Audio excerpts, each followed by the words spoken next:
जब उसकी उपस्थिति हमारे बीच में होती है तो उसका रूह हमारे बीच में बड़ी सामर्थ के साथ काम करता है। हालेलुया। आप सबका स्वागत है फिर एक बार परमेश्वर की जीवित हुजूरी में। परमेश्वर आपको आशीष दे और उसकी रहमत और उसकी भलाई सदैव हमारे साथ बनी रहे। हालेलुया। जितने लोग खुश हैं सारे खुशी के साथ जोर से परमेश्वर को धन्यवाद देते हुए हालेलुया का नारा लगाएं। हालेलुया। बहुत लोग सोचते हैं कि आज यीशु मसीह सलीब पर मारा गया तो दुख का दिन है। हालेलुया। लेकिन मैं आपको बताना चाहता हूं दुख जरूर है उन बातों का, लेकिन आज आपके और मेरे लिए बड़े आनंद का दिन है कि परमेश्वर ने हमें बचाया और स्वर्ग का अधिकारी बनाया। हालेलुया। हालेलुया।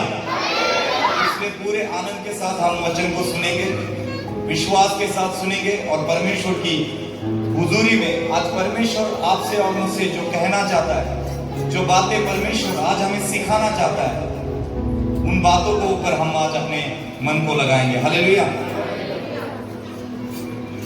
आपको बताना चाहता हूं जब भी परमेश्वर के कामों के लिए विरोध होता है तो परमेश्वर का काम उतना बढ़ता जाता है यीशु के नाम से। आमीन। इसलिए कुछ चीजों को छोड़ना है और परमेश्वर के नाम से आगे बढ़ना है और अपने मन और माइंड को परमेश्वर के साथ जोड़ना है। हालेलुया। हालेलुया। इसलिए परमेश्वर जब हमारे साथ होता है, वचन में लिखा है कि तेरा विरोधी कौन हो सकता है। हालेलुया। खुदावंद हम सबके साथ है, वो हम सबके साथ हमेशा बना हुआ है और वो आपको संभालेगा। हालेलुया। रोमियो की पत्री उसका 5वां अध्याय और 12 आयत को हम पढ़ेंगे। इसलिए जैसा एक मनुष्य के द्वारा पाप जगत में आया और पाप के द्वारा मृत्यु आई और इसी रीति से मृत्यु सब मनुष्यों में फैल गई क्योंकि सब ने पाप किया। हालेलुया।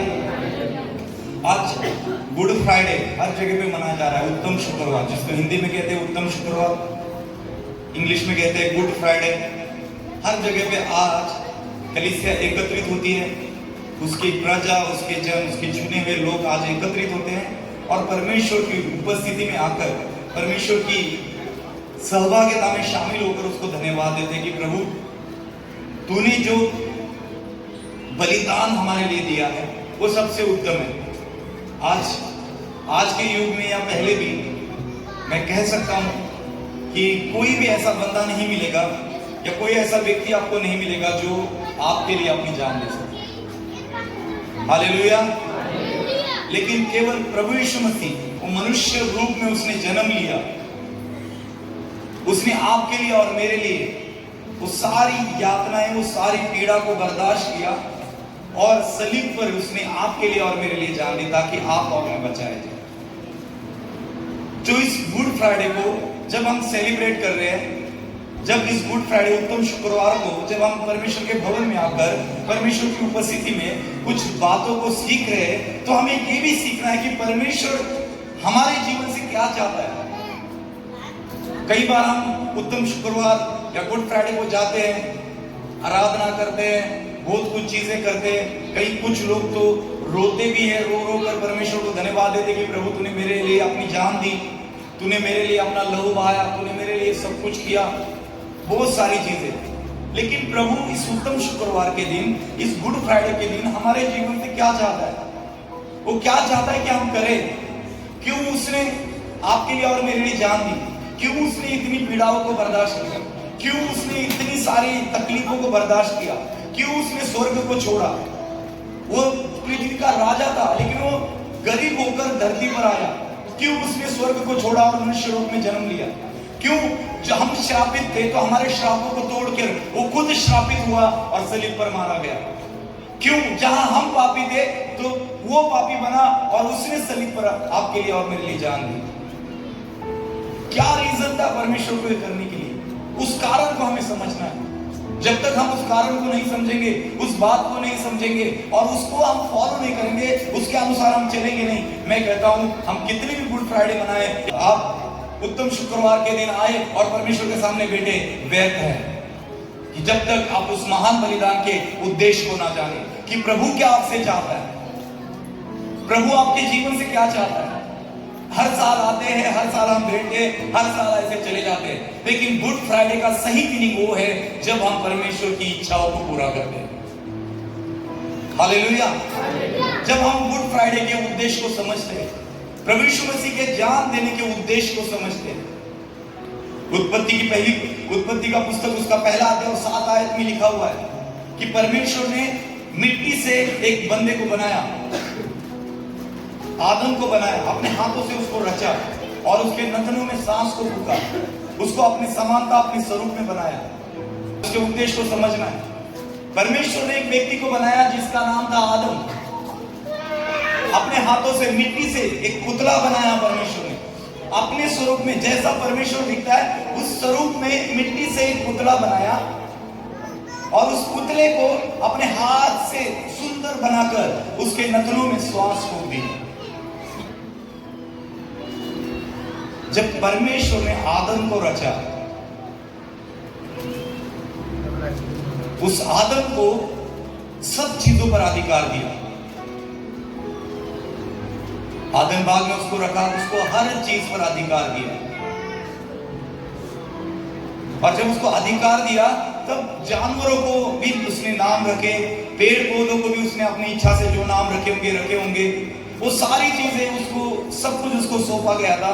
वो वहां का राजा था, फिर भी वहां पर वो अकेला पाता था अपने आप को, क्योंकि उसके जैसा कोई व्यक्ति उसके साथ नहीं था। इसलिए परमेश्वर ने देखा कि आदम को अपने जैसा ही एक व्यक्ति चाहिए जिसके साथ वो बातें कर सके, जिसके साथ वो रह सके।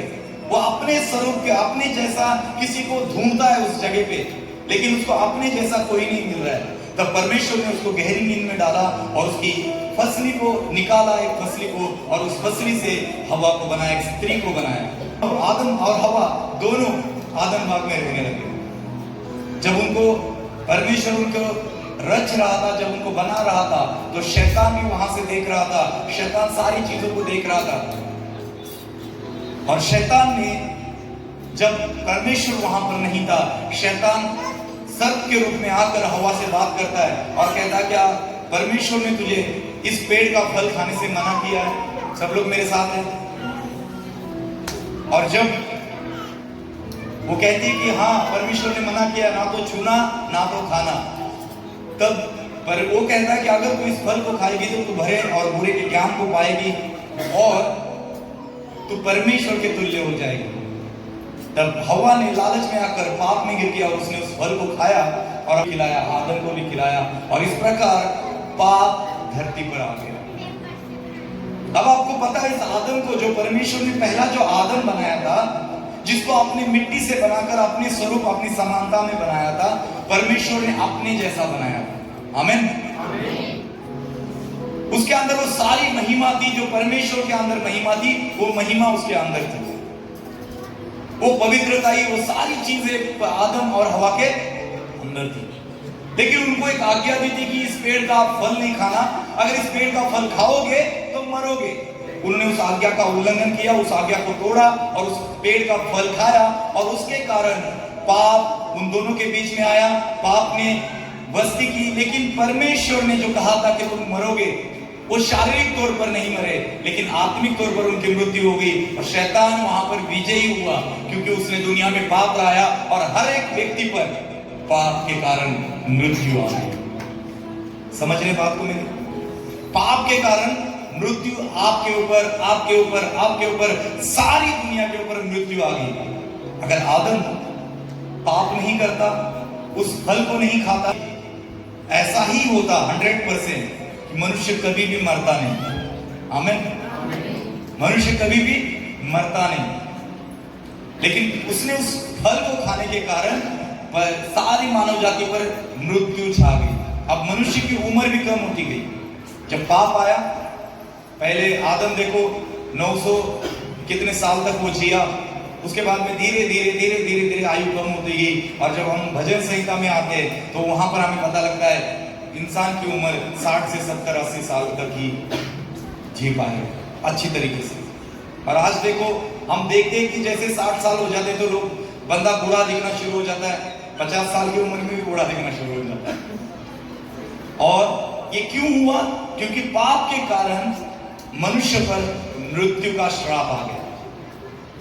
अब जिस रोमियो की पत्री में हमने पढ़ा कि जिस आदम के कारण धरती पर पाप आया था, उस पाप के जड़ को खत्म करने के लिए और फिर से एक नया आदम बनाने के लिए यीशु मसीह ने धरती पर जन्म लिया। हालेलुया। यीशु मसीह ने धरती पर मनुष्य रूप में जन्म लिया और उस पाप के डंके को जो शैतान ने आपके ऊपर डाला था, जिस पाप के डंके को बजाकर मौत का डंका आपके ऊपर उसने लगा के छोड़ा था, आप पे और मुझ पर जो डंका, मौत का डंका जो राज्य कर रहा था, परमेश्वर ने उस पाप को आपके और मेरे बीच में से निकालने के लिए पर आपके लिए और मेरे लिए जान दी और उस मौत के डंके को उसने खारिज किया और आपके और मेरे जीवन में अनंत जीवन को डाला। आमीन। अब परमेश्वर की योजना क्या है? परमेश्वर का सलीब पर जाने का मकसद क्या था? मकसद एक ही था, जो आदम परमेश्वर ने बनाया था, जिस एक आदम के द्वारा सारी दुनिया में पाप आ गया और उसके कारण मृत्यु आ गई। परमेश्वर का मकसद सलीब पर जाने का एक ही था कि हर मनुष्य पाप से छुड़ाया जाए, हर मनुष्य पाप से बाहर निकले, उसको स्वर्ग राज्य में प्रवेश मिले। इसीलिए परमेश्वर ने सलीब पर जाना, कारण बस यही था। कारण सिर्फ यही था कि परमेश्वर चाहता है कि हर एक व्यक्ति पवित्र जीवन जिए, पाप में जीवन न जिए। प्रियो, बड़ी दुख की बात है जो मैं आपको बताना चाहता हूं कि जब हम पाप करते हैं ना, आज भी, तो हम हर प्रतिदिन यीशु मसीह को सलीब पर चढ़ाते हैं। अगर आपके जीवन में कोई भी पाप है, छोटा पाप, बड़ा पाप, कुछ भी पाप है, अगर आप 1 रुपए की चोरी करते हो और 10,000 की चोरी करते हो, चोरी होती, पाप होता है। अगर आप पाप करते हो, कोई भी पाप करते हो, तो आप प्रतिदिन यीशु मसीह को सलीब पर चढ़ाते हो। आज परमेश्वर सलीब पर मारा जाने का मतलब एक ही था। आपको पता है जब उसको सलीब पर मारा गया तो किस प्रकार मारा गया? तो लाया गया, उसको लात घूंसों से मार रहे थे लोग, उसके कपड़े फाड़े, उसको नंगा कर दिया, उसके पिलातुस के सामने लाया और उसके ऊपर 39 कोड़े मारने की सजा उसको दी गई। और 39 कोड़े जब उसको मारे गए, वो 39 कोड़े इतने तगड़े थे कि उसके शरीर का एक मांस, जब वो एक कोड़ा बचता था तो मांस को लेकर बाहर निकलता था। इतनी उसको छला गया, उस पर थूका गया, उसको राजा बोलकर उसके सर के ऊपर कांटों का ताज उसके ऊपर गड़ा गया, तो उसके सर से खून निकल रहा था, उसके बदन की एक एक लहू की बूंद बहती जा रही थी। क्यों इतना? परमेश्वर ने आपके लिए और मेरे लिए से प्रियो, परमेश्वर का स्वभाव है, वो आपसे प्रेम करता है, वो आप पर दया करता है, वो आप पर कृपा करता है, और इस कारण वो सारा दर्द बर्दाश्त करता गया। आपको पता है जब उसके बाहें को, हाथों को फैलाया उस पर उसको कीले मारने के लिए, उसका हाथ खींचे गए, उसका हाथ यहां से उखड़ गया था, बाजू उखड़ गई, और उसके हाथों पैरों में जो कुराड़ी कीले बोलते, जो बड़े बड़े कीले होते, वो मारे गए हाथों पैरों में। उसने सारे दर्द को बर्दाश्त किया केवल आपके और मेरे कारण, कि हम पाप को छोड़े, हम आनंद जीवन को पाए। परमेश्वर ने आपके लिए और मेरे लिए जान दी ताकि हम आनंद जीवन को पाए। तो क्या हम पाप को छोड़े हैं आज भी? आपको पता है जक्कई नाम का एक बंदा है जिसके बारे में हमने कहानी सुनी है। नाटा था, वो यीशु मसीह को देखना चाहता था। यीशु मसीह उस शहर में आए थे, उसको पता लगा, वो चढ़ गया और इस रास्ते से जाने वाले, उस रास्ते पर गुल्लर का पेड़ था, उस पर वो चढ़ गया और यीशु मसीह को देखने के लिए खड़ा हो गया, और यीशु मसीह उस रास्ते से गए। लूका की पुस्तक उसका 19 अध्याय में इसका जिक्र मिलेगा आपको। और जब उस रास्ते से जा रहे थे, जक्कई ने उसको देखा, यीशु मसीह ने जक्कई को देखा और कहा कि जक्कई उतर आ, आज मैं तेरे घर रहना चाहता हूँ। तब पता है लोगों ने क्या किया? लोग कुड़कुड़ाने लग गए। लोग क्या बोलने लग गए? लोग क्या बोलने लग गए? ये पापी मनुष्य के घर में कैसे जा रहा है? ये तो पापी है, ये तो झूठ बोलता है, तो ठगी करता है, इसने लोगों को लूटा है, इसके घर में कैसे जा रहा है? पता है मनुष्य का स्वभाव आज भी ऐसा ही है। मनुष्य आज भी कुड़कुड़ाता है, आज भी गलत सलत बातों से कुड़कुड़ाते रहता है। उसका स्वभाव ही ऐसा है, पाप में गिरना, पाप में रहना, उसका स्वभाव ऐसा हो चुका है। लेकिन प्रभु यीशु मसीह आपसे प्रेम करते हैं, प्रभु यीशु मसीह आप पर दया करते हैं, प्रभु यीशु मसीह आप पर कृपा करते हैं। परमेश्वर का स्वभाव है दया करना, परमेश्वर का स्वभाव है आपसे प्रेम करना। जब प्रभु यीशु मसीह जक्कई के घर गए और जक्कई के साथ में जब उठे बैठे, तब एक बात घटी, एक घटना घटी। जक्कई ने अपने गुनाहों को मान लिया, उसको पता लगा कि मैं पापी हूं, और उसने कहा कि मेरा जितना मैंने लूटा है मैं 4 गुना फेर देता हूं लोगों को। उसका पैसा वापस देना मायने नहीं रखता, उसका पैसा लोगों में बांटना मायने नहीं रखता। एक चीज मायने रखती है, वो है उसने पाप को छोड़ दिया। आमीन। उसने पाप को छोड़ दिया। परमेश्वर आज क्या चाहते हैं आपसे? हम गुड फ्राइडे, उत्तम शुक्रवार किस प्रकार सही मायने में कर सकते हैं? आज हम वादा करें जक्कई की तरह कि आज प्रभु यीशु मसीह मुझे पता लगा है कि तूने मेरे पापों के कारण सलीब पर जान दी है। मैं जक्कई की तरह वादा करता हूं, मैं पाप को छोड़ दूंगा, मैं तेरी आज्ञाओं पर चलूंगा। जब हम ये सोचते हैं तो हम उत्तम शुक्रवार को मनाते हैं। सही मायने में उत्तम शुक्रवार यह है कि हम अपने पापों को छोड़ दें। प्रभु की क्या इच्छा है? प्रभु की इच्छा है जैसे उसने सलीब पर जान दी, उसने अपने लहू को बहाया, उसके हाथों पैरों में कीले ठोके गए, वो मारा गया। केवल एक योजना के तहत वो नया आदम बनाना चाहता है। जो आदम उसने खो दिया पाप के कारण, वो एक नए आदम को बनाना चाहता है जो स्वर्ग राज्य में रहे, जो उसके साथ रहे। क्या हम वो आदम बन सकते हैं? क्या हम पापों को छोड़कर उस आदम के समान रह सकते हैं जो पवित्रता में जीवन जीता है, जो पापों को छोड़ता है, जो सच्चाई के साथ प्रभु के साथ चलता है? आमीन। परमेश्वर की उपस्थिति में हमें ये आज वादा करना है। परमेश्वर की उपस्थिति में आज परमेश्वर से हमें वादा करना है कि प्रभु आज उत्तम शुक्रवार का सही मतलब ये है कि मैं पाप को छोड़ दूं। तूने जान दी केवल हमारे पापों के कारण, तो मैं पाप को छोड़ूं और प्रभु तेरी इच्छाओं को पूरा करूं। आपको पता है प्रभु यीशु मसीह ने सलीब पर 7 वाक्य बोले। पहला वाक्य उसने बोला, हे पिता तू इन्हें क्षमा कर, क्योंकि वो नहीं जानते कि वो क्या कर रहे हैं। कई बार आपको ऐसे लोग मिलेंगे कि जो आपके खिलाफत करेंगे, जो आपके खिलाफ खड़े होंगे, आपके पक्ष वाले, आपके रिश्तेदार, आपके पड़ोसी, आपके अपने आपके खिलाफ खड़े हो जाएंगे। लेकिन वचन कहता है कि पिता के सामने प्रार्थना करो कि पिता तू इन्हें क्षमा कर, क्योंकि वो नहीं जानते वो क्या कर रहे हैं। परमेश्वर देख लेता है। हमें ये उसने वाक्य किया। क्या सिखाया हमें? उत्तम शुक्रवार को प्रभु ने लोगों को क्षमा करना, अपने शत्रु को क्षमा करना। परमेश्वर ने क्षमा का कितना हमें दे दिया। दूसरी बात उसने कहा कि उस चोर को कहा, जो दो चोर यीशु मसीह के दाएं और बाएं बांटे थे। एक चोर ने कहा उसमें से कि तू अगर राजा है तो तू मुझे भी बचा और खुद भी बच। दूसरे ने कहा कि तू क्यों उसकी निंदा करता है ना, हमने तो गुनाह किए हैं, इस कारण हम इस सलीब पर चढ़े हुए, लेकिन वो तो निर्दोष है, उसने तो कुछ भी नहीं किया। आमीन। आमीन। नीचे बैठ जाओ।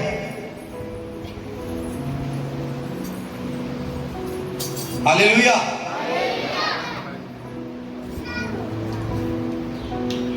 उसने कहा तू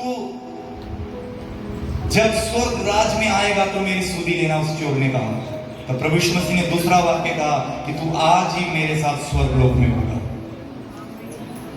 स्वर्ग का अधिकार यीशु के पास है और इसीलिए उसने अनंत जीवन देकर आपको स्वर्ग का अधिकारी ठहराया है। तीसरा वाक्य परमेश्वर ने अपनी मां से कहा, प्रभु यीशु मसीह ने उसको कहा, हे नारी ये देख ये तेरा पुत्र। अपने चेले से कहा और अपने चेले से कहा, ये देख के तेरी माता। परमेश्वर ने हमें रिश्तों का आदर करना भी सिखाया है। कई बार हम अपने रिश्तों का आदर नहीं करते। अपने रिश्तों का आदर और सम्मान करो। प्रभु यीशु मसीह इस गुड फ्राइडे उत्तम शुक्रवार को हमें यही सिखाते हैं कि हम अपने भाई बहन माता पिता का आदर करें, उनका सम्मान करें।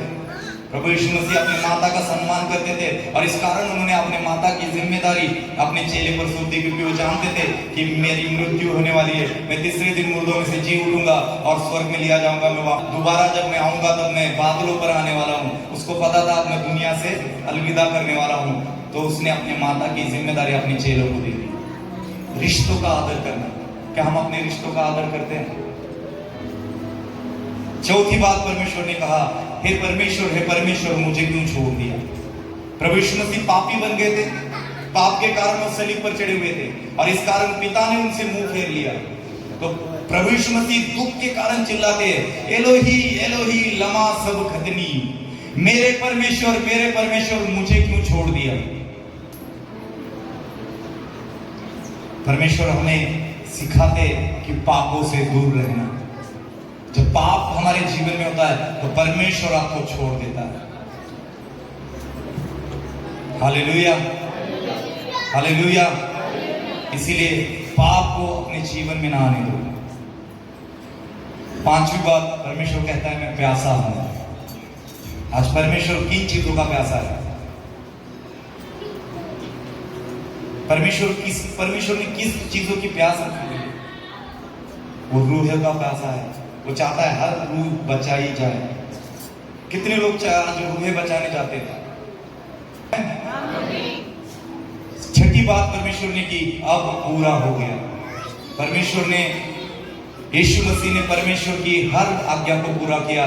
जिस मकसद के कारण परमेश्वर ने इस धरती पर आए थे कि मारा जाना, उनका गाड़ा जाना और उठाया जाना, परमेश्वर ने आपके में लिए पापों के कारण मारा जाना, उस मकसद को परमेश्वर ने पूरा कर दिया था। उस उद्देश्य को परमेश्वर ने पूरा किया था और आप पे और मेरे लिए उसने उद्धार का रास्ता खोल दिया था और मौत को हरा दिया था और शैतान को हरा दिया था और आपको विजयी किया था। वो परमेश्वर कहता है मैंने आप सारा पूरा कर दिया है। आमीन। सातवीं बात परमेश्वर कहते हैं, प्रभु यीशु मसीह कहते हैं, हे मेरे पिता, मैं अपनी आत्मा तेरे हाथों में सौंपता हूं। हालेलुया। अपने मृत्यु पर यीशु का अधिकार, और इसीलिए कहते हैं जीवन और मृत्यु का अधिकार मेरे पास है। सारे अधिकार किसको दर्शाते? प्रभु यीशु मसीह के पास। और प्रभु यीशु मसीह मत्ती रचित सुसमाचार उसका 28 अध्याय और 18 आयत में लिखा हुआ है, जाओ सारे पृथ्वी पर फैल जाओ, पिता पुत्र पवित्र आत्मा के नाम से बपतिस्मा दो, सुसमाचार का प्रचार करो, पृथ्वी के छोर तक मैं तुम्हारे साथ बना रहूंगा। आमीन, आमीन।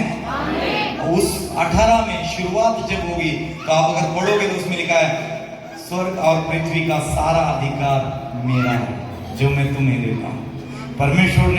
परमेश्वर का मौत और जीवन पर अधिकार था और वही अधिकार परमेश्वर ने आपको और मुझे दिया है और अनंत जीवन देकर परमेश्वर ने हमें मामूल किया है। हालेलुया। इसलिए उस उत्तम शुक्रवार को आज वादा करना है परमेश्वर के सामने कि मैं मेरे पापों को छोड़ूंगा। मेरे जीवन में किसी भी प्रकार का पाप हो, चाहे चोरी का, चाहे निंदा करने का, चाहे व्यभिचार का, चाहे किसी भी प्रकार का पाप हो, आज उत्तम भेंट प्रभु के लिए ये होगी कि मैं अपने पापों को छोड़ दूं और एक नया आदम परमेश्वर के लिए बन जाऊं, ताकि परमेश्वर मेरे द्वारा, मेरे शरीर के द्वारा उसकी महिमा ले। आमीन।